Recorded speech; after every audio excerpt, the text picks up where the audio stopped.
Cordial saludo a todos los que están conectados al programa que está pasando del Instituto de Paz de la Universidad Distrital Francisco José de Caldas.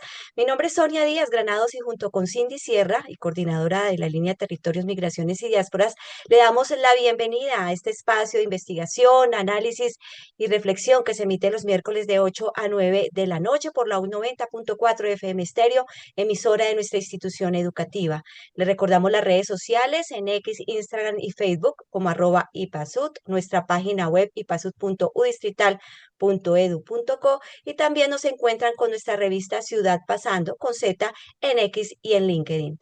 El título del programa de hoy es Murallas que regresan, políticas migratorias de Trump para la TAM y Colombia. Le doy paso a Cindy Sierra. Cindy, buenas noches. Hola, muy buenas noches, Sonia, a ti, a nuestra amabilísima audiencia y a unos invitados de lujo, Sonia, que hemos traído esta noche para conversar sobre este tema. Hoy vamos a hablar de una temática bien problemática y bien compleja. Vamos a hablar, como bien lo dijiste, Sonia, de las políticas migratorias de Donald Trump y su impacto en América Latina y en Colombia. Para comenzar, voy a decir algo que parece una obviedad, pero que realmente no lo es.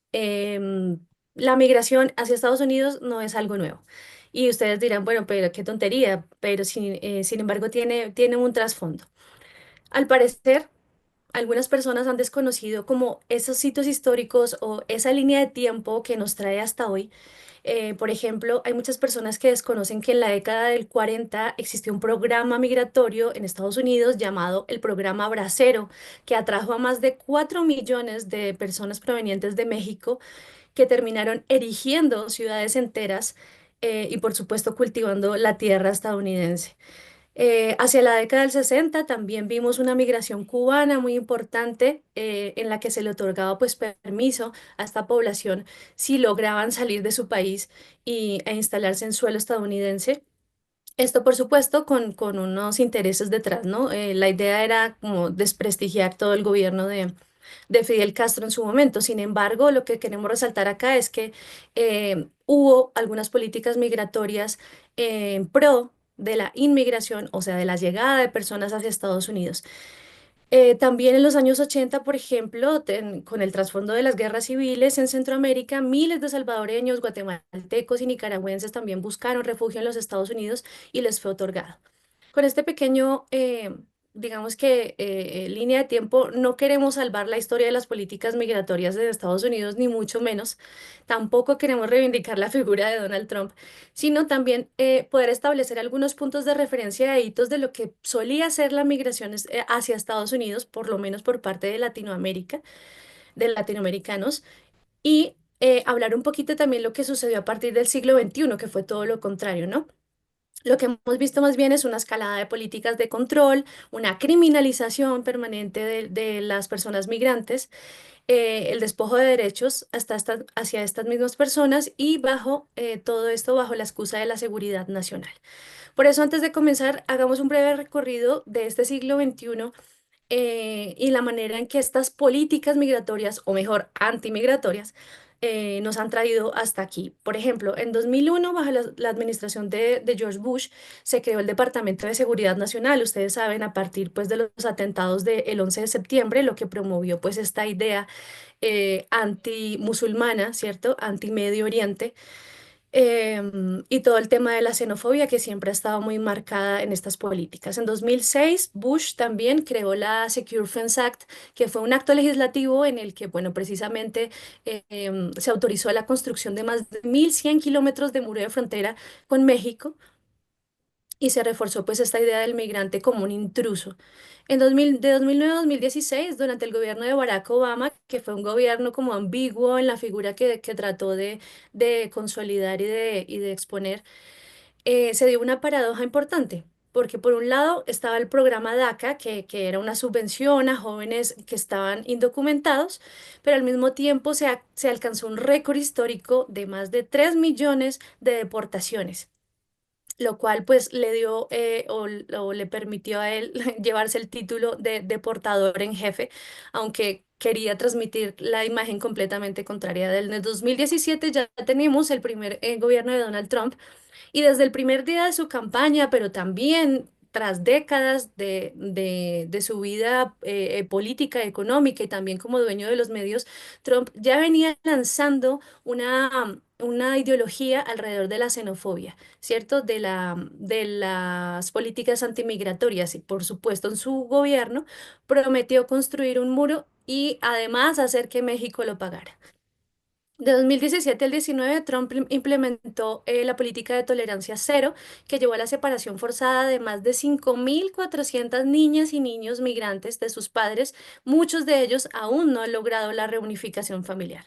En el 2019 entró en rigor el programa Quédate en México, más conocido como el MPP, obligando a los solicitantes de asilo a esperar en condiciones infrahumanas del lado mexicano, esto pues sin acceso a salud, sin seguridad, sin información legal.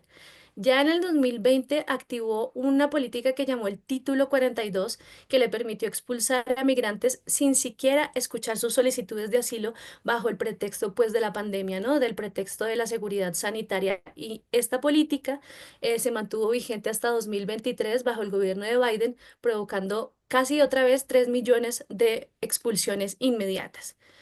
Ya en el 2025, ustedes lo saben, Trump ha regresado a la presidencia y ha intensificado su agenda antimigratoria, ¿no? Entonces, declaró emergencia nacional, militarizó la frontera nuevamente, reinstaló el MPP, también autorizó la base de Guantánamo como detención para migrantes y ha deportado en masa a mucha población venezolana que ustedes saben que ha atravesado caminos y vicisitudes muy fuertes para poder llegar hacia Estados Unidos y pues terminaron siendo devueltos a Venezuela. En Colombia, ustedes también lo conocieron este año, en enero, Donald Trump envió muchas personas migrantes en unas condiciones también indignas. Hoy entonces hablaremos de estas murallas que regresan, pero también de las resistencias que las enfrentan y para ello pues hemos invitado a dos grandes figuras del campo de estudio de las migraciones que le voy a pedir a Sonia por favor que nos presente. Así es, luego de esa antesala muy importante porque es necesario contextualizar a nuestros oyentes, pues tenemos dos invitados, como tú dices, Cindy, dos grandes figuras del campo de estudio de las migraciones, principalmente centroamericanas hacia Estados Unidos. Una de ellas es la reconocida socióloga, profesora e investigadora en la Academia de Comunicación y Cultura de la Universidad Autónoma de la Ciudad de México, Mariela Varela. Ella es, en sus propias palabras, aprendiz de feminista que apuesta o por coproducir crónicas sobre luchas migrantes narradas desde la experiencia y los saberes de los propios pueblos en movimiento. Colabora con diferentes grupos de investigación, acción en torno a la migración y feminismos. Publicó junto a Marvin Emelis un libro colectivo, Espectáculo de Frontera y Contranarrativas Audiovisuales, estudios de casos sobre la autorrepresentación de personas migrantes en los dos lados del Atlántico, y también pues es autora del libro de consulta por el derecho a permanecer y a pertenecer, una socióloga de la lucha de migrantes de 2013, editado por Traficantes de Sueños. Buenas noches, Amarela, qué alegría, qué honor contar con tu análisis en esta emisión de nuestro programa. Bienvenida, ¿qué está pasando? Buenas noches, Sonia, Cindy. Muchísimas gracias por la invitación. Buenas noches al auditorio. Bueno, y también para reforzar este tono de las luchas migratorias de primera mano nos acompaña Gabriel Villalobos. Él es el director y presentador del programa radial Contacto Total en Arizona. Es un reconocido periodista con más de 40 años de experiencia profesional en Colombia y también en Estados Unidos como productor ejecutivo en Univisión de Sacramento, California, fundador del programa radial en español con mayor audiencia en el estado de Arizona. Gabriel, buenas noches. Un saludo cordial para todas. Muchísimas gracias por la invitación. Y qué bueno que ponen en perspectiva este tipo de situaciones que nos tocan absolutamente a todos. Bueno, gracias a usted, Gabriel. Entonces, y para continuar contextualizando este tema con nuestros invitados, quisiera dirigir pues la primera pregunta a usted, Gabriel, en medio pues del endurecimiento de las políticas migratorias. Los medios de comunicación han tenido un papel clave.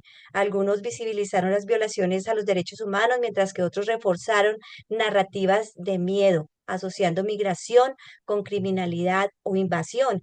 En este escenario polarizado, la cobertura informativa se volvió parte del campo de batalla simbólico. Gabriel, pues desde su experiencia como periodista allí en Estados Unidos, ¿cómo percibió el tratamiento que los medios han dado a la situación de los inmigrantes? ¿Observó una sobredimensión o por el contrario una subvaloración de estas medidas migratorias? Gracias, Sonia, por la pregunta. Hay que empezar hablando de este tema y con la perspectiva de que Estados Unidos en este momento se mueve y vive en medio del caos y la incertidumbre. Entonces, en un panorama así, las perspectivas y los retos periodísticos son muy grandes. Infortunadamente, las cosas no han salido como tenían que ser.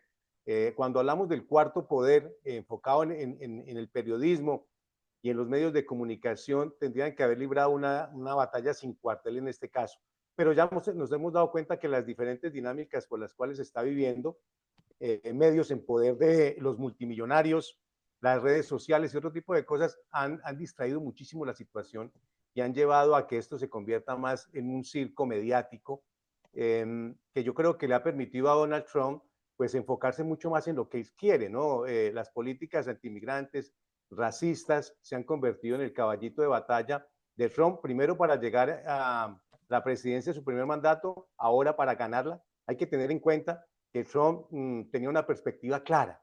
Él sabía que si no ganaba estas elecciones se iba a ir a la cárcel. Su objetivo principal es ese. Entonces, esto lo digo para que la gente tenga muy claro que a lo que menos le importa es el país, lo que menos le importa es la gente migrante, lo que menos le importa es la gente que lo eligió. Entonces, bajo esa perspectiva y bajo la situación de generar terrorismo, de meter miedo, pues hay muchos medios que han reculado, que se han echado para atrás y otros que han tomado la postura más fácil, sencilla y elemental, que es estar del lado del presidente. Yo creo que el periodismo tiene un reto grandísimo. Esto apenas empieza, apenas llevamos poco más de 2 meses en esta administración, lo que queda es camino por recorrer y aquí vamos a poder medir exactamente quién es quién en el periodismo ejerciendo la verdadera función por la cual existe el periodista, ¿no? Hablamos de los poderes del Estado y también están viviendo una prueba grandísima con la nueva administración del presidente Trump, pero el periodismo tiene que mostrar en este momento lo mejor y no lo ha hecho. Por eso precisamente cada vez es más el furor que tienen las acciones de Trump y en el tema migratorio sí que las tienen, ¿no? Hace pocos días hicieron una encuesta, la cadena NBC, que muestra que la inmensa mayoría de la gente en los Estados Unidos pues está de acuerdo con sus políticas migratorias. No comparten su pensamiento en cuestiones de economía y otras áreas, pero en el tema migratorio están de acuerdo con lo que están haciendo, una verdadera persecución racial. Profesora Amarela, en este mismo tema, varias veces nos ha mencionado sobre el fenómeno de la espectacularización, ¿cierto? De estas noticias y de estas disposiciones, cómo se publicitan y cómo se están poniendo también en los medios. ¿Cómo encajan estas medidas antimigratorias en la idea de espectáculo político? ¿Y qué efectos ha tenido también sobre la opinión pública desde ambos lados de la frontera? Bueno, primero que nada quiero agradecerte tanto a ti, Cindy, por el paneo histórico, ¿verdad? Y sobre todo a decir que me siento muy honrada de compartir la mesa de esta noche con Gabriel, que hay bien poquitos periodistas en América Latina especializados, y para mí América Latina también es del otro lado del muro, especializados en periodismo y migración, ¿no? De este lado del muro es bien difícil encontrar quien hace periodismo y academia y reflexión sobre ese binomio que finalmente, pues es yo creo que uno de los principales que está en disputa, ¿no? Yo coincido con todo lo que dice Gabriel en el sentido de que la política de Trump es una puesta en escena, ¿no? Es una puesta en escena además a escala global, porque en la era Trump uno no estaba gobernando Milei en Argentina, no estaba gobernando Bukele en El Salvador, o creo que sí, ¿no? De ahí me parece que sí, ¿no? Porque lleva Sí. varias, ahí Gabriel tendrá más, un registro más específico. No estaba gobernando de manera como una tendencia cada vez más amplia, cada vez más sólida. de la ultraderecha en Europa, el dueño de una de las plataformas que define lo que en la época que yo estudiaba se llamaba agenda setting y que es la agenda informativa, ¿no? No era posible imaginar a un funcionario del más alto nivel de un gobierno del norte global hacer el saludo nazi, ¿no? Entonces, yo creo que estamos asistiendo a un espectáculo que se basa además en la censura mediática, en la censura reflexiva, ¿no? Yo les decía a compañeras que han participado en las acampadas a favor del pueblo palestino del otro lado del muro y están muy preocupadas por su condición migratoria. Algunas incluso están judicializadas, ¿no? Por haber participado en protestas en contra del genocidio palestino. Eh, Hablábamos entre todos, decíamos, esto es una era de tecnofascismo más neomacartismo, ¿no? Porque hay quien se juega, por ejemplo, la semana pasada, el fin de semana pasado, los artistas de la academia se manifestaron en contra del silencio de la academia de cinematográfica por la tortura, detención, desaparición forzada de el codirector de Noorderland. Y eso es una apuesta como que sería una cuestión obvia, son 400 artistas, pero esos artistas van a ser vetados, ¿no? Lo mismo los estudiantes, los profesores y los comunicadores. Eh, yo creo que esta era que estamos iniciando se va a disputar en muchos frentes. Yo estoy un poco en contra de lo que dicen digamos, los analistas más mediáticos, de que todo es una narrativa, de que todo son una situación que tiene que ver con narrativas. Yo creo que los presos en la industria carcelaria de Bukele, que son jóvenes venezolanos empobrecidos, barrializados, demuestran que no es solo una cuestión de narrativas, ¿no? Es encarcelamiento extrajudicial, completamente absurdo, se justifica por las narrativas y ahí, pues, valoro mucho la opinión de Gabriel y la opinión de los periodistas en Estados Unidos. Muy lamentablemente, como vimos en el final del Tercer Reich y el principio del nacionalsocialismo en Alemania, las clases populares suscriben la violencia racial, ¿no? Siendo ellos mismos personas racializadas, ¿no?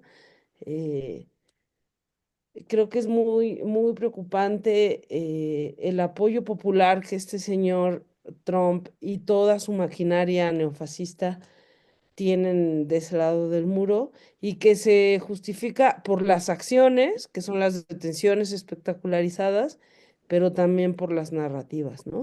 Y ahí aportar una cosa que me pareció interesante, el gobierno mexicano, que ha sido completamente errático en la respuesta en relación a migración eh, en México, porque se ha supeditado la soberanía nacional para el criterio de la extranjería a lo que dicen los norteamericanos. Ayer incursionó en Ciudad Juárez un combo de vehículos militares que dijeron estar vigilando la situación del ámbito migratorio y fronterizo y al mismo tiempo pues eso es un poco, y el gobierno mexicano no dice nada, ¿no? Se reunió recién el viernes con la secretaria de Seguridad de Trump, que los felicitó por la violencia extrema que cometen contra los migrantes, pero al mismo tiene una doble cara el gobierno mexicano, ¿no? Tiene estas prácticas de violencia extrema contra los migrantes del mundo, porque son extracontinentales, latinoamericanos, pero tiene una política muy nacionalista, una política pues de hospitalidad hacia los mexicanos, ¿no? Desplegó, porque todos estábamos esperando deportaciones en masa y yo creo que no han sucedido, compañeras, ¿verdad, Gabriel? Trump tendría que deportar a 8,000 personas diarias, cosa que no es capaz la administración, ¿no? Y entonces, para poder deportar a los 14 millones de personas, es imposible que haga deportaciones en masa. Ha hecho deportaciones en caliente, es decir, sin debido proceso judicial. Pero incluso las deportaciones a El Salvador, a Guantánamo, a Colombia, no son masivas. El problema no es si son masivas o no, porque cuando deportan a una persona rompen una familia, pero creo que hay que ser cuidadosas en el sentido de no hacer eco de esas narrativas, porque la industria carcelaria y la deportabilidad, la capacidad de deportar de los Estados Unidos es minúscula en relación a la fuerza de trabajo del otro lado del muro. Pero bueno, decir que el gobierno mexicano, perdón que me extendí tanto, pasé una mala noche por tantas violencias que atravesamos acá. El cierre de fronteras ha tenido un impacto en la vida de cientos de miles de personas y también en la vida de personas concretas que acompañamos. Entonces, las situaciones son extremas, suceden a familias enteras. El gobierno mexicano abrió un canal de televisión para contrarrestar las narrativas. No le avisó a nadie, ¿no? Ahí no hay ninguna periodista de los 4 que hay en México. No hay ningún periodista experto en migraciones, no convocó a la inteligencia colectiva, pero bueno, hay una apuesta de los medios públicos mexicanos por contrarrestar las narrativas y eso a mí sí me parece un acierto. Bueno, muy importante lo que nos dice Amarela frente a esa reacción que ha tenido el gobierno de México, pero quisiéramos también saber cuál es la opinión, por ejemplo, Gabriel, de la reacción que han tenido otros gobiernos. Cómo desde su oficio como periodista le ha parecido, por ejemplo, la reacción que tuvo en su momento el presidente Gustavo Petro, la reacción que ha tenido el mismo Bukele, que ha apoyado esta expulsión tan agresiva de estos migrantes, además estigmatizada de que por tener un tatuaje los echan de una vez y de la forma más cruel. Pues uno los ve como los peores criminales porque los estigmatizan, como les dije, por pertenecer al Tren de Aragua y ahí se meten pues el gobierno de Venezuela porque pues es un grupo al margen de la ley, que la mayoría son venezolanos. Entonces, ¿cómo ver la reacción de cada uno de estos mandatarios de Latinoamérica frente a estas medidas o estas órdenes ejecutivas, sobre todo puntualmente de la migración con respecto a los que están, latinos que están allí en Estados Unidos? El punto de partida de reflexión tiene que estar enmarcado en el contexto de miedo. La estrategia es miedo, la estrategia es buscar que la gente se autodeporte. Como bien decía Amarela, va a ser imposible que lo saquen a todos. No tienen ni la logística, no tienen ni el dinero. La última cifra o la cifra más reciente en este tema hablaba de 258.000 millones de dólares para intentar sacarlos. Los departamentos de policía, las autoridades migratorias están trabajando con presupuestos limitados. Entonces hay que partir de la base que no los van a poder sacar a todos y por eso están buscando dos cosas, que se vayan, meterles miedo y tratar de hacer el show y el circo que están haciendo. Realmente es un show, un circo. No hay deportaciones masivas. Exactamente, estamos totalmente de acuerdo. Lo que prometió Trump no lo ha podido cumplir. De ahí que ha tenido que remover diferentes funcionarios encargados de estas actividades porque no han dado los resultados que él esperaba o que él quería. Pero la realidad es esta, Sonia. Todo se maneja en un marco total de hipocresía. ¿Por qué el tema migratorio es tan resplandeciente hacia el mundo desde la perspectiva de Estados Unidos? Porque es lo que vende. Este país es un país supremamente racista, es un país donde hay gente que discrimina 100%, que con gobiernos como el de Obama se logró calmar el tema del racismo y la discriminación, pero casi que todo anglosajón tiene un racista por dentro. Entonces, con el Trump identificando ese discurso, fue el que lo llevó a la primera victoria presidencial y que lo ha llevado a la segunda victoria presidencial, porque eso es lo que la gente quiere. Entonces, ¿qué está haciendo Trump? Está dándole gusto a la gente, le está dando lo que pide y como tal, entonces están marcados en ese contexto. Hipocresía de todo lado. Usted tomaba la cita de Petro, pero también podemos tomar citas del gobierno de México, que ha manejado todo con pies, con guante de seda y con pies de plomo, porque ellos saben que el tema económico va de la mano del tema migratorio. En este comienzo del mes de abril está para definirse el tema de los aranceles. Estoy seguro que la presidenta Sheinbaum quiere darle gusto a Trump en muchas cosas y por eso no ha tomado una postura. Ha venido prometiendo que lo va a hacer a partir del 2 de abril. Entonces, en ese contexto, las cosas las manejan con hipocresía. Pero los grandes responsables de lo que está pasando en el tema migratorio hacia Estados Unidos, pues son los gobiernos de cada país. No nos podemos meter mentiras. Injusticia, inseguridad, violencia, falta de oportunidad, hacen que la gente se tenga que mover. La gente tiene que salir adelante, tiene que subsistir, tiene que llevar un plato de comida a su casa y eso genera todo tipo de cosas. Entonces, que no se vengan a rasgar las vestiduras ni los presidentes ni los gobiernos cuando realmente ellos son los verdaderos culpables de esto. Hacer un circo como lo hizo Petro, les ofrezco el avión presidencial y los vamos a traer y les vamos a prometer. Eso es circo, son más estupideces. Más bien que se pongan a trabajar con la gente, brindarle oportunidad, seguridad y estabilidad a la gente para que no tenga que moverse, para que esté bien en el medio donde tiene que estar. Entonces aquí se maneja mucha hipocresía, una doble cara, donde todo el mundo apuesta a quedar bien, a dar una muy buena imagen, pero desconociendo la verdadera realidad de las cosas, y es que la gente está llegando. Ustedes lo decían hace un ratito, lo decía Cindy en su reflexión y en su línea de tiempo. Trump ha amenazado con deportar, pero Trump ni siquiera ha deportado más gente que lo que hizo Obama en su momento o lo que ha hecho Biden. En este momento el presidente de Estados Unidos que más gente ha deportado ha sido Joe Biden. Un presidente demócrata con una actitud entre comillas compasiva, muchas veces endeble, y lo tiene que hacer porque los gobiernos tienen que deportar o si no también los pueden llevar a juicio, pero el tema no es ese, el tema es cómo organizamos y cómo buscamos una verdadera solución. El sistema migratorio de Estados Unidos es un sistema obsoleto, roto, no funciona, no es justo, y mientras eso se mantenga, pues nunca va a haber una solución. Pero lo más grave de todo es que Trump lo sabe, su gobierno lo sabe, los políticos lo saben, que son los que pueden a través de las leyes cambiar la perspectiva, no lo hacen. Ellos no están, nadie está buscando la solución. Todo el mundo está dando una serie de pañitos de agua tibia y buscando un efecto mediático que les permita ganar en la referencia electoral hacia medio término. En 2 años vamos a tener unas elecciones de medio término enmarcadas básicamente en lo que es el Congreso de los Estados Unidos, y en 4 años tendremos otra elección presidencial. Entonces, bajo esa perspectiva, yo creo que lo que más impera aquí es miedo para lograr el objetivo o intentar lograrlo, y la hipocresía de los gobiernos, de la clase dirigente, de las instituciones y de quienes realmente tienen en las manos la posibilidad de cambiar la perspectiva del migrante que viene, sufre y que en todo caso siempre va a ser única y exclusivamente víctima.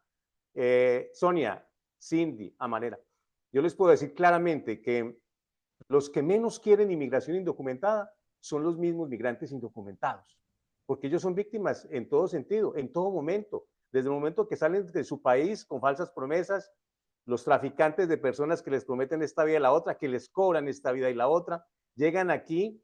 Hay gente, nosotros conocemos mucha gente que no vive en un margen mayor de 3 kilómetros a la redonda de donde duermen, por el temor. Es gente que es abusada por notarios, preparadores de documentos migratorios, abogados de migración, que son abusados cuando van a comprar una propiedad o intentan comprar una propiedad, una casa, cuando van a comprar un carro. Entonces, los más perjudicados con la migración indocumentada son los mismos migrantes indocumentados. ¿Y a ellos quién les pregunta? Nadie. Ellos están expuestos absolutamente a todo, a asumir, aguantar y esperar a que pase ¿qué? Un milagro que venga del cielo, porque quienes tienen la posibilidad de cambiar las cosas no les interesa cambiarlas. Coincido completamente con lo que dice Gabriel, sobre todo con el instrumentalismo político de los gobiernos de América Latina. Lo que estamos viendo en términos de espectacularización nacionalista de la respuesta de Petro, de Lula en Brasil, de México con Sheinbaum, incluso tristemente del presidente Arévalo con los caiviles en Guatemala, es, es algo que ha sucedido los últimos 20 años, digamos. O sea, los migrantes esposados de tobillos y de muñecas han sido deportados así los últimos 20 años. No le ha importado a Lula, no le ha importado al Petro, no le ha importado a Sheinbaum. Estoy hablando de 3 gobiernos que dicen de ser de centro izquierda, ¿eh? Y no le ha importado a los países que están gobernados por la derecha extrema y el centro. Entonces, de repente hay una indignación en clave de nacionalismo y yo ahí quiero hacer una reflexión, completar la reflexión de Gabriel. Hace 4 administraciones no teníamos la presencia masiva, ahí sí, para que vean, de migrantes negros, de migrantes asiáticos, de migrantes africanos, de migrantes de diferentes credos, de diferentes lenguas, de diferentes mundos, ¿no? Y a mí lo que me parece muy peligroso es que, por ejemplo, para no irnos tan lejos, para no platicarles el chisme, diríamos aquí, de lo que está pasando en México, sino ir al país de ustedes donde otra vez explotó la crisis por desplazamiento forzado interno, producto de la guerra perpetua. Es que cuando Petro hace esa, y además los medios públicos colombianos, para mí se han tragado el bistec, digamos, como si los periodistas no estuvieran formados en las universidades como la de ustedes. De pronto, los migrantes que sostienen al país con sus remesas, que no le importan a las administraciones y que son migrantes por la incapacidad de la clase política, en general, de la casta, digamos, se vuelven relevantes. Y entonces se hace este circo de que nos indigna y yo les doy mi avión y además ahora sí los vamos a esperar al aeropuerto. Eso se traduce en la exacerbación de un nacionalismo que ¿a quién le va a pegar? A los venezolanos que viven entre ustedes, ¿no? ¿A quién le va a pegar? A las familias desplazadas internas del Catatum, de diferentes lugares que van a la capital. Eh, el reforzamiento de esta idea patriótica, con todo respeto, bananera de las clases medias y no sé cómo se llaman, el estrato, yo sé que en Colombia se combina el estrato con la raza, pero aquí les decimos los criollos, ¿no? Que son los que nunca se fueron en realidad. Digamos, ese instrumentalismo nacionalista, lo que va a redundar es en una exacerbación de la ya existente negrofobia, venezuelanofobia. O sea, yo creo que aquí uno que es especialmente importante analizarlo en un programa radiofónico colombiano es la estigmatización de la población venezolana como el nuevo malo de la película. Porque el que la población colombiana, entre una novela y otra, esté recibiendo cortes informativos de migrantes que tienen un tatuaje y por eso son acusados del Tren de Aragua, ¿no? Va a ser brutal para la vida diaria de quien se gana la vida en la moneda, en la calle, buscando, ¿no? Y yo creo que eso también hay que criticarlo, ¿no? Eso no quiere decir que no tengamos que defender nuestra identidad nacional, defender nuestra soberanía, pero esos son discursos y prácticas que no le han interesado a la clase política en América Latina y que ahora, pues, delante de este señor se quiere hacer lo que llamamos un verdadero circo diplomático. Eso es un circo diplomático. O sea, del otro lado hay un circo mediático y una espectacularización en clave de pornomiseria de la producción legal de la ilegalidad, pero de este lado no quedamos bien parados. De este lado hay una espectacularización de un discurso patriotero al mismo tiempo que se le presta a Estados Unidos las cárceles, los militares, los discursos legales para ilegalizar y seguir taponeando la migración, sobre todo haitiana, venezolana y aquí en México colombiana, ¿no? Y centroamericana también. Sí, Gabriela, como también les hemos contado en repetidas ocasiones, pues este programa, ustedes saben, es producido por la Universidad Distrital, pero en particular por su Instituto de Paz. Nosotros tenemos una línea pues de investigación alrededor del tema migratorio y por el enfoque de paz, pues también tenemos un enfoque en derechos y hemos hablado en repetidas ocasiones, incluso adelantamos una investigación alrededor del tema de la migración venezolana en Colombia y cómo se dan precisamente estas malas prácticas que consideramos y calificamos de malas prácticas alrededor de la xenofobia, la manera en que se concibe a la y el migrante proveniente de Venezuela y por supuesto condenamos toda clase de xenofobia y de discriminación. Al contrario, nos gusta resaltar, sin idealizar tampoco, nos gusta resaltar todas aquellas, digamos que condiciones culturales, todos aquellos valores, conceptos, ideas, formas de ver el mundo que han enriquecido también nuestra forma de ver el mundo como colombianos a partir pues de las visiones que traen consigo los hermanos, porque son hermanos y hermanas provenientes del vecino país de Venezuela. Mariela, también nos has hablado de esa creciente feminización a partir como de este análisis de los derechos humanos precisamente en las migraciones y nos hablas primero de una creciente feminización de las migraciones para convertirla en una posterior familiarización de estas migraciones, ¿no? Que es como también unos roles y unos asuntos allí de género que nos parece importante que también que nos compartas, pues, por tu postura principalmente política y también, pues, académica. Nos hablas entonces de esta feminización que muchas veces enfrentan las mujeres, las migraciones, ¿no? Y las mujeres en particular que enfrentan a veces una triple y cuádruple discriminación en el proceso migratorio, principalmente por cuenta de su género, claro, por ser muchas veces pobres, por tener un estatus migratorio irregularizado y claramente por un proceso de racialización del que son pues objeto. Por supuesto, unas cifras increíbles en términos de violencia sexual, en términos de trata de personas, por supuesto de abandono y de violencia institucional también. ¿Qué desafíos específicos, Amarela, piensas tú que enfrentan las mujeres bajo estos regímenes migratorios tan xenófobos y tan violadores de derechos humanos? ¿Qué políticas o qué enfoques así feministas de los que tú has tratado podrían ofrecernos una alternativa a las mujeres latinoamericanas que queremos ejercer este derecho internacional a la libre movilidad? Esa pregunta nos lleva a la pregunta ya no del qué, compañeras, sino del cómo, ¿no? O sea, yo creo que para acabar con la violencia patriarcal que nos expulsa, hay que acabar con la violencia económica, ¿no? Que es el neoliberalismo. Y para acabar con el neoliberalismo hay que acabar con la impunidad. Entonces, pues creo que es importante miren, migrar, les voy a hacer aquí una pregunta. ¿Quién de las abuelitas de ustedes es así de 17 generaciones de donde nació? ¿O de dónde es tu abuelita, Gabriel?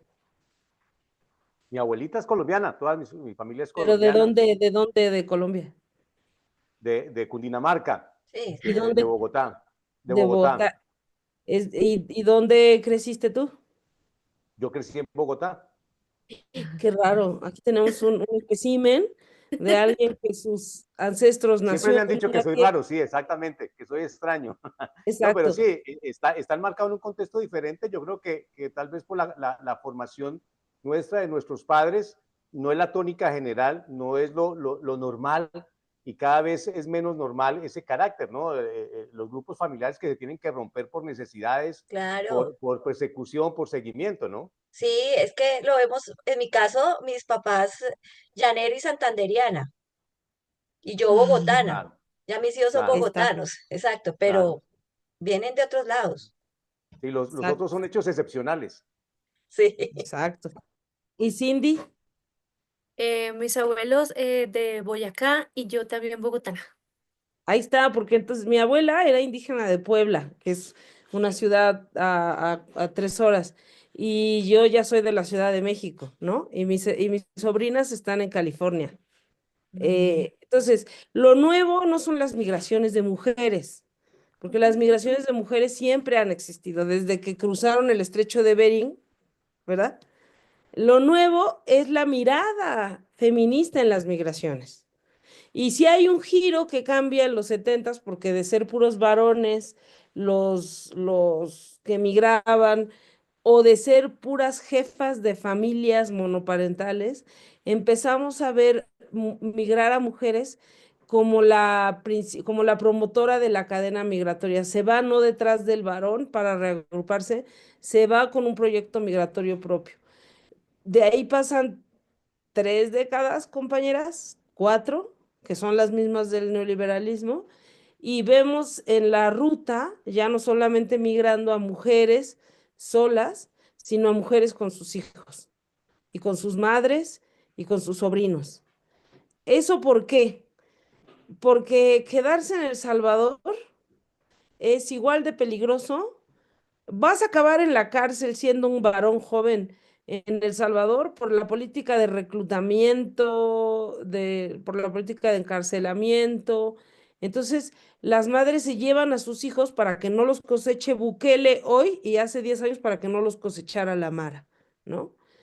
Las mujeres venezolanas que vemos en el Chocó pidiendo en los semáforos no pueden dejar a los niños en Venezuela. Hay quienes incluso migran con su mamá, porque una insulina en Caracas, un botecito de insulina en Caracas vale 7, 8 salarios mínimos de una familia, ¿no? Entonces, yo creo que la familiarización de las migraciones es producto del neoliberalismo. Pero disiento de Gabriel o sea, entiendo el sentido de que dice que aquí las grandes víctimas de todo esto son los propios migrantes indocumentados. Sí, de acuerdo. Lo que pasa es que con ese discurso, hay 3 tipos de discursos en América, en el mundo para pensar las migraciones. Los migrantes son víctimas, las migrantes son víctimas de la trata, del tráfico, de los gobiernos, de la impunidad. O los migrantes son criminales, dirían los caucásicos, ¿no? Porque se saltan las fronteras, porque desobedecen las leyes. O los migrantes son clientes o víctimas a tutorar. Clientes para las redes de trata, víctimas a tutorar para las redes de la industria del humanitarismo. Y yo creo que lo que tenemos aquí hoy es que tu abuela Sonia, tu abuela Cindy y tú mismo, Gabriel, además de víctimas del colonialismo, del patriarcado, del neoliberalismo, somos actoras, ¿no? Entonces yo creo que es muy importante no perder de vista, como tú dijiste, Gabriel, que los únicos y las únicas que no están hablando en esta conversación son las migrantes y los migrantes. No son invitados, no en esta, quiero decir, en esta sí, y les agradezco. Me refiero a la conversación de la migración ilegal, que produce el Estado como ilegal. Las migrantes y los migrantes no están invitados a la conversación porque se les considera víctima, bueno, en la academia objeto de estudio, ¿no? En el periodismo fuente, bueno, ojalá que se consideraran fuente como objeto también, porque ni siquiera es que los periodistas, por eso digo que hay bien poquitas periodistas especializadas en el tema que invitan a migrantes a la palestra. Todo el mundo reporta la migración desde lo que dijeron los burócratas y las burócratas de alto rango, ¿no? Como Sheinbaum, Petro, mira cómo eso hemos estado hablando incluso en esta conversación, ¿no? Entonces, a mí me parece muy importante reflexionar en torno a dejar en la mesa 3 cosas. Uno, lo nuevo no son las migraciones de mujeres, sino cómo las miramos y las contamos.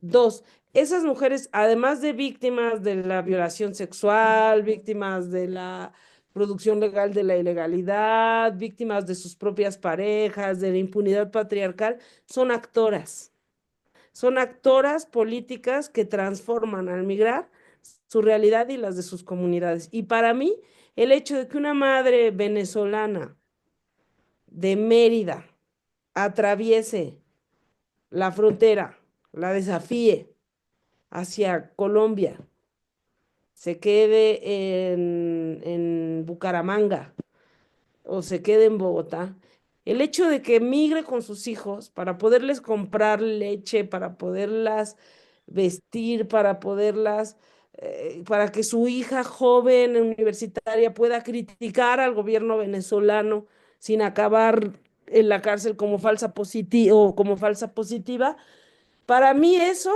es una agencia política de las mujeres. Y en especial propongo pensarla como una estrategia de feminismo antipunitivista, que ante la violencia que nos criminaliza y nos expulsa, nosotras respondemos defendiendo la vida de lo más valioso que tenemos, que son nuestra Claro. prole. Claro, tú ¿No? dices que son actoras y tienes razón, pero hay actores de reparto y hay actores de protagonistas y hay actores que son solo utilería. Entonces, a eso es lo que me estoy refiriendo yo. Es un papel Sí, protagónico y la participación de la mujer ha cambiado precisamente como ha cambiado la sociedad, ¿no? Antes la mujer era sometida, tenía que hacerle caso al marido, caso a todo el mundo y se quedaba quieta. Ahora la mujer precisamente ha tomado un papel diferente, pero aquí, perfecto, todos somos actores de todo, pero la perspectiva está enmarcada en qué tipo de actores somos. ¿Sí? Si la gente cambia la perspectiva de cómo voy a actuar yo, mi papel, cómo va a ser mi papel, cambian las cosas. Pero ¿qué ha pasado en este sentido, Amarela? Es que a la gente, y en ese caso me refería yo a los migrantes, se le ha negado todo tipo de oportunidades, oportunidades de crecimiento. Entonces, por eso nos damos cuenta que hay gente que brilla, pero son excepciones. El resto de la gente está sometida, porque es lo que le interesa al sistema, ¿no? No estudie, no aprenda, no reflexione. ¿Para qué? Para que no polemice. Que lo necesitamos que haciendo caso todo el tiempo, estando sometido. Entonces, ahí toma un papel de actor, pero un actor de reparto o un actor de segundo plano, ¿no? Entonces, ¿cómo convertimos a esos actores de segundo plano en protagonistas de su historia, en protagonistas de su vida? Ahí es donde tenemos que dar un viraje y ahí es donde tenemos que pensar en que esto es un cambio social. Ahorita nos enmarcamos en la realidad hoy, pero eso tiene que ser un proceso de transformación supremamente grande y tiene que empezar porque la gente tome conciencia y el valor de las cosas realmente. Mientras no haya conciencia y la gente permita ser sometida, ser abusada, pues no vamos a hacer absolutamente nada. La gente se conforma, la gente es conformista y entonces yo me ganaba $5, ahora me gano 10 y vivo feliz y contento. Porque hay gente de otras etnias o grupos étnicos que avanza más porque tiene perspectiva. Mientras la gente de otra, con un nivel educativo diferente, con un origen diferente, viene, se prepara, estudia, ahorra, invierte. Hay muchísimos inmigrantes hispanos, y hay que decirlo con dolor y pena, vienen, se ganan $1,000 y se gastan 1,200. Le suben el sueldo y entonces el siguiente mes se compran lo que ellos llaman la troca, el truck, la camioneta que nunca tuvieron en su país, que les cuesta $1,500 al mes. Entonces a duras penas van a juntar una cosa con la otra. Entonces, si eso no cambia, si esa perspectiva no cambia, entonces la gente no va a poder salir adelante y vamos a seguir siendo, y hablo en este momento de la comunidad hispana, el centro y el trompo de poner para que todos los políticos y la gente que tiene un poquito más de inteligencia o más de actitud los tome como víctimas y saque su provecho. Vamos y llegamos al final de todo. Los están usando. En este momento, Trump, su gobierno, está usando, perdón, está usando a los migrantes para sacar su propio beneficio, para hacer lo suyo, hacer su negocio, ¿sí? Primero que todo, negocio, y segundo, fortalecer su ideario político, que no es sorprendente para nada. Basta mirar lo que es la Agenda 2025. El año pasado, antes de las elecciones, 4 meses, el Partido Republicano se reunió y sacó los 20 puntos de lo que sería su agenda si ganaban. Están enmarcados en la Agenda 2025 y es lo que están ejecutando en este momento. Entonces no es nada nuevo, no es nada diferente, ya lo sabíamos, a la gente se le dijo, pero precisamente a la gente se le dijo, pero como se dejan hipnotizar, se dejan obnubilar, terminaron muchos hispanos de segunda, tercera generación votando por Trump. Hoy están arrepentidos, hoy se dan cuenta que las cosas son así, porque para Trump y para su gente, para su círculo cercano, los que votaron por él importan muy poco. Si los que votaron por él importan muy poco, dime tú los que no votaron por él. Realmente a él no le interesa hacer absolutamente nada. Entonces, yo creo que hay que enmarcarnos en un contexto en este momento. ¿Cuál es? La situación es caótica, la situación es crítica y se va a poner peor para la comunidad migrante. Si ya está difícil, se va a poner peor. Entonces, mucha gente y organizaciones han decidido salir a marchar. Vamos a hacer una marcha y vamos a protestar. Eso en este momento no sirve para nada. Eso sirvió hace 15 años, hace 20 años. Aquí en Arizona, la ley SB 1070 2010, la ley antimigrante más fuerte de los Estados Unidos en ese momento, marcó la pauta y se apoyó y se salió a marchar y protestaron 100,000, 120,000 personas y logró cambiar un poco la perspectiva y el enfoque de quienes estaban presionando para que eso fuera realidad. Dijeron, uy, este enano se nos creció, este es mucha gente y vamos a manejar las cosas diferentes. Pero en este momento, como ha funcionado todo, la perspectiva tiene que ser diferente. Mire, nosotros aquí hemos sostenido una idea de que en el momento en que aparece Donald Trump como protagonista, este sí protagonista porque él sabe ser protagonista, en el escenario político, la forma de hacer política aquí en los Estados Unidos cambió. No la tuvieron en cuenta los demócratas y por eso perdieron la presidencia. Sí, su discurso al Obama pensando que podían hacer política como en el 2008 cuando el discurso cambió por completo. Se gastaron más de 1.300 millones de dólares en publicidad, en campañas publicitarias, y la inmensa mayoría nunca les dijo a la gente por quién votar. Entonces, unos no votaron porque no se convencieron de ese discurso ambiguo y otros terminaron votando por Trump. Entonces, la única forma de cambiar esto, mejorar esto, ojo, y nunca estoy hablando de solución, porque la solución va más allá, es en el proceso electoral. Mientras la gente no tome la conciencia de que tiene que cambiar a todos esos congresistas, demócratas, republicanos, representantes a la Cámara, senadores en el Congreso Federal, que no hacen nada, que les importa todo. Unos son abiertamente en contra de la comunidad migrante, pero otros son solapados. Votan cuando les conviene y se le arrodillan a Trump cuando les conviene. Entonces, mientras eso no se cambie, que va a ser muy importante y tal vez es el mayor reto de cara hacia los próximos 2 años, es lograr cambiar mayorías en el Congreso. ¿Para qué? Para aguantar la situación que está aquí, porque si esto no se logra parar en 2 años, créanme que en 3 es factible que no estemos ni siquiera aquí, porque Trump va contra los indocumentados, va contra las minorías, va contra los ciudadanos, va contra los residentes permanentes, va contra los propios americanos que no le salgan al paso, ¿no? Ahí lo estamos dando cuenta, cómo están satanizando a quienes de una u otra forma han tratado de hacer algo de oposición, o más que oposición, tratar de demostrar las cosas, o demostrar la otra perspectiva de que no es solo lo que él diga. Él es campeón para hacer callar a quienes no están de acuerdo con él. Hemos dado cuenta cómo han sido censurados los medios, cómo su gente y él hicieron que los periodistas que no están acordes a él o que preguntan, hacen las preguntas que tienen que hacer, no preguntas duras, sino las preguntas que tienen que hacer, no estén en las conferencias de prensa, ¿sí? Porque él quiere que solo sea un séquito de gente diciendo lo que él quiere. Entonces, si esto no se logra parar, y la única forma es pararlo de esa manera, porque él está vendiendo su discurso y a la opinión pública de Estados Unidos, que es la opinión pública más desinformada del mundo, ha calado ese discurso, es que yo tuve las mayorías, yo gané los 7 estados péndulo, yo tuve el voto popular, yo tengo todo el poder dado por el pueblo para hacer lo que me dé la gana. Entonces, mientras ese discurso siga siendo el discurso fuerte y el que le llegue a la gente, pues vamos a estar supremamente mal, ¿no? O sea, que aquí hay que cambiarlo con una perspectiva diferente, pero sobre todo tener muy clara la realidad hoy, la forma de hacer política, la forma de desarrollar las actividades de la gente que quiere el cambio, no son las mismas de hace 15 años. Si van a seguir metiendo la cabeza por donde no cabe, esto no va a ir para ningún lado. Completamente de acuerdo, Gabriel, en algunas cosas y en otras no. Me encanta la metáfora de actoras y actores de utilería. Estoy de acuerdo. Me encanta también la idea de que, bueno, me encanta la idea de que hay que tomar parte de la disputa electoral.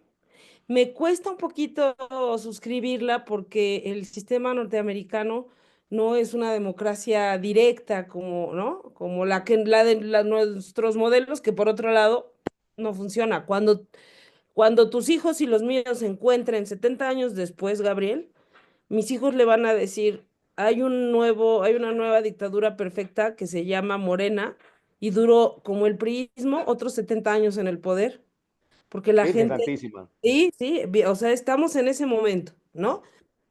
Pero me cuesta un poco, pero entiendo y me parece muy estratégico apostar las poquitas fuerzas que quedan cotidianamente, Claro. que Y coincidan en el Amarela, terror. yo quiero que tú me permitas explicar por qué lo digo. Mira, yo quiero que tú me permitas explicar.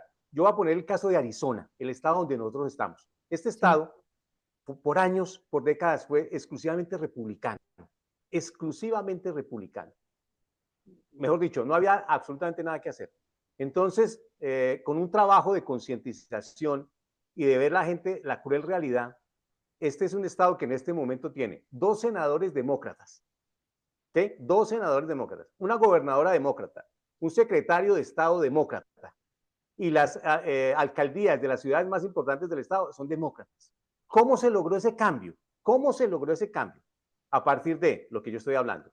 Tener un análisis profundo de los pros y los contras y clara la mente en el sentido de lo que les están vendiendo.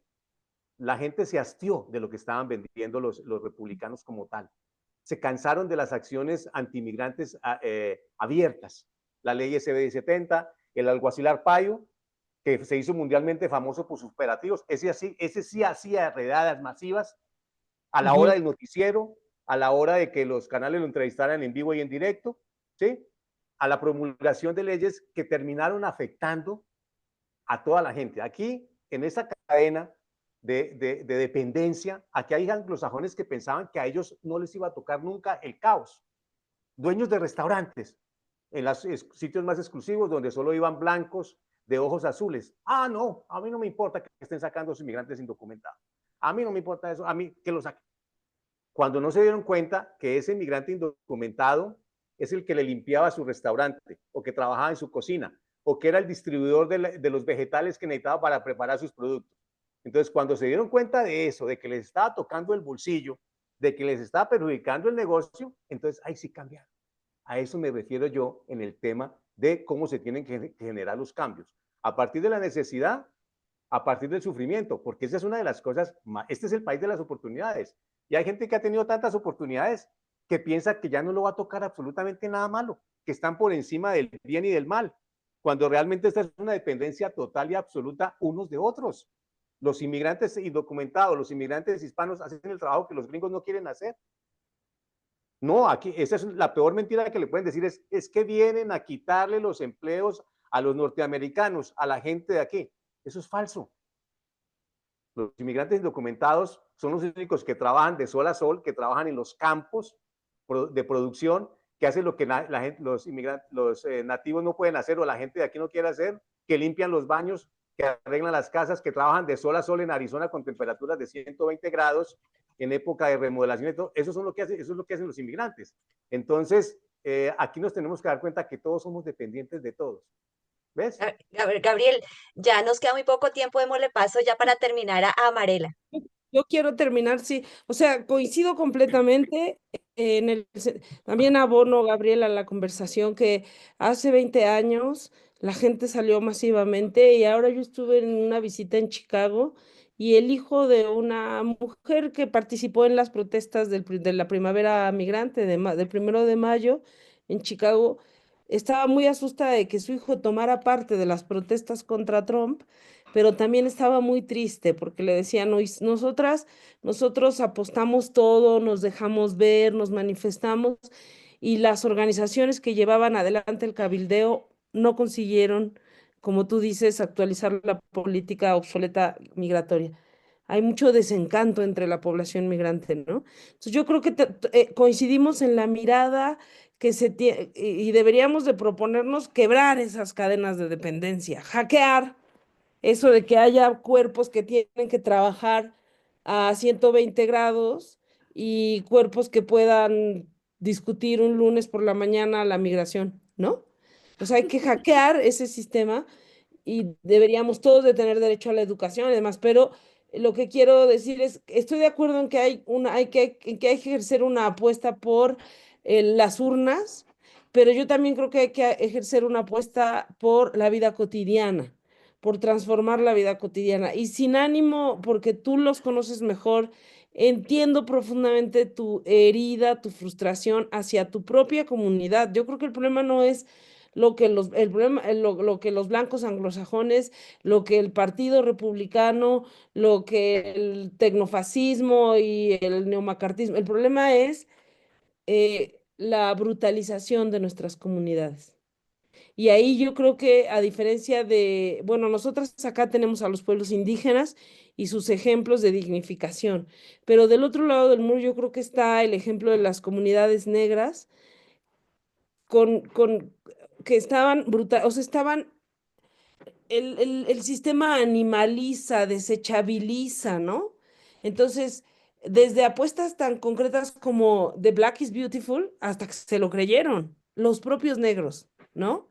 Yo creo que de la conversación, de los de los elementos que tú pones sobre la mesa, que agradezco profundamente porque están habitando el caos, ¿no? Nosotras habitamos otros caos, pero honro tu periodismo, honro a ti y a tu familia que viven en ese lugar tan espinoso y peligroso, y valido tu verdad porque tú eres el que lo está viviendo, tú y tu comunidad. Solamente compartir que yo creo, y es una vieja discusión, que la alienación de los oprimidos, por decirlo de una manera con palabrotas, o el hecho de que la gente esté desinformada, que no, que haya votado a Trump, tiene que ver con la manera en cómo nos autopercibimos, ¿no? Y yo creo, a mí fíjate que eso es lo que más me angustia, Gabriel.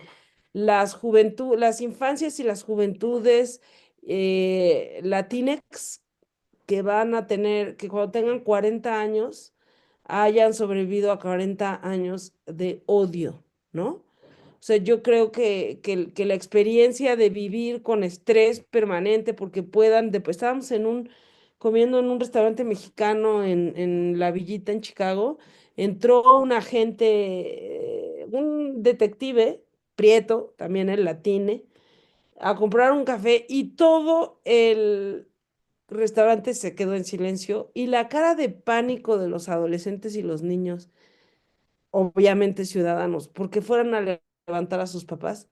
Yo solo le he visto en los lugares de más densa violencia de la guerra contra el pueblo en México. Y a mí eso es lo que me parece profundamente hiriente. Y coincido contigo que lo que hay que hacer es trabajar para potenciar la autopercepción de nuestras comunidades tan heridas en su dignidad, ¿no? En su dignidad.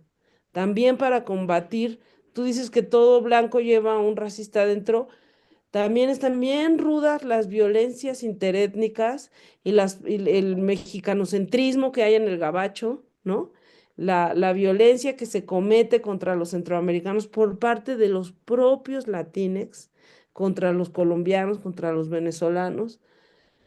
Eh, Me parece o sea, coincido contigo, pero yo creo que hay que pelear en las urnas, hay que pelear en los medios para que sepamos que The Brown is beautiful y nosotras tenemos un papel en la historia y nuestra existencia debe honrarse, ¿no? Como la de todas las personas negras. eh, y eso es un trabajo que tenemos que hacer nosotras, las radioescuchas de este programa, las compañeras que están haciendo este programa, Cindy, Sonia, y también los académicos, las académicas como yo y los periodistas como tú, porque yo creo que uno de los elementos que nos están hablando es, y que porque todos estamos en la urgencia de esperar a nuestro familiar deportado, ver cómo levanta la Guardia Nacional a una familia de haitianos considerando a un bebé un potencial terrorista. Lo que no estamos pensando es el daño que está generando en la psique, diría Franz Fanon, en la autopercepción de las infancias, de las adolescencias, sobre su ser latine en ese lugar tan profundamente hostil que es Estados Unidos. Y eso se cambia con las urnas, pero también hay que hacer un cambio cultural. Yo creo que hay que dar una batalla cotidiana para honrar nuestro color de piel, honrar nuestra lengua que hoy está criminalizada en el gabacho, para honrar nuestras raíces y para no para desanimalizarnos, para desbrutalizarnos, ¿no? Hoy ha quedado claro entonces que las murallas de las que hemos hablado no son solo de concreto y no están solo en el Gabacho o en Estados Unidos. Son leyes, son discursos, son fronteras invisibles y simbólicas que atraviesan los cuerpos y también atraviesan a las familias, no solo latinoamericanas, sino como hemos visto, pues a las familias de todas las latitudes que van a dar a Estados Unidos. Gracias por escucharnos y por hacer parte de esta conversación tan necesaria. Nos encontramos en el próximo miércoles aquí en ¿Qué está pasando? Para saber lo que está pasando en Colombia, en Bogotá y en el mundo. Abrazos de paz.